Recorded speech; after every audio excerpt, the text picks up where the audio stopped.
ഒരാൾ പറയരുത് നിന്റെ കയ്യിൽ ആ ലോക്കറിന്റെ താക്കോലുണ്ടെന്ന്. അതിന്റെ താക്കോൽ എന്റെ കയ്യിലില്ലല്ലോ. എടാ, മരുന്ന് ഡപ്പിക്കുള്ളിൽ നീ അത് എടുക്കുമല്ലോ. എടുക്കണേ? പിന്നെ നിങ്ങൾ ഇത്ര നേരം പറഞ്ഞോണ്ടിരിക്കുന്നുണ്ടാ മരുന്ന് എത്തി? അതെ, അതിനകത്തുനിന്ന് ആ താക്കോൽ എടുത്ത് മറ്റെവിടെയെങ്കിലും ഒളിപ്പിക്കണം. അത്രേ ഉള്ളോ? അത് ഞാൻ ഒളിപ്പിക്കാം.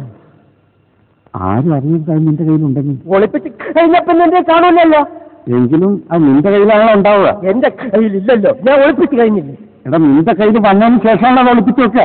ഒളിപ്പിച്ച് കഴിഞ്ഞപ്പോ എന്റെ കാണൂലല്ലോ. എടാ, കഴുത താക്കോൽ എവിടെ നിനക്ക് അറിയില്ലേ? മരുന്ന് എത്തിയില്ലേ? ഇപ്പോഴല്ല, പിന്നെ അത് അവിടെ നിന്ന് എടുത്തതിന് ശേഷം. അപ്പൊ എന്റെ കയ്യിൽ, പിന്നെ ഞാനത് ഒളിപ്പിച്ചു വെക്കുമല്ലോ, അപ്പൊ എന്റെ കയ്യിൽ കാണൂലല്ലോ. എടാ, നിന്റെ കയ്യിലുള്ളത് കൊണ്ടല്ലേ നീ അത് ഒളിപ്പിക്കുന്നത്? ഒളിപ്പിച്ചു വെക്കുന്നുണ്ടല്ലേ എന്റെ കയ്യിലില്ലാന്ന് പറഞ്ഞത്. നീ ഒളിപ്പിക്കുമ്പോൾ നിനക്കറിയാലോ അത് നിന്റെ കയ്യിലുണ്ടെന്ന്. അതാരും അറിയില്ലെന്നാ പറഞ്ഞത്. എന്റെ കയ്യിലുണ്ടെങ്കിലല്ലേ അച്ഛായ എന്റെ കയ്യിലുണ്ടെന്ന് ആൾക്കാരറിയൂ. എന്റെ കയ്യിലില്ലല്ലോ, ഞാൻ ഒളിപ്പിച്ചു വെച്ചില്ലേ. ഇപ്പൊ താക്കോൽ അവിടെ ഉണ്ട്. മരുന്ന്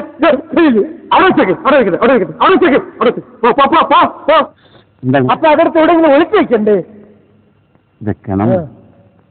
അതവിടെ നിന്ന് എടുക്കുമ്പോ നിന്റെ കയ്യിലുണ്ടാവും.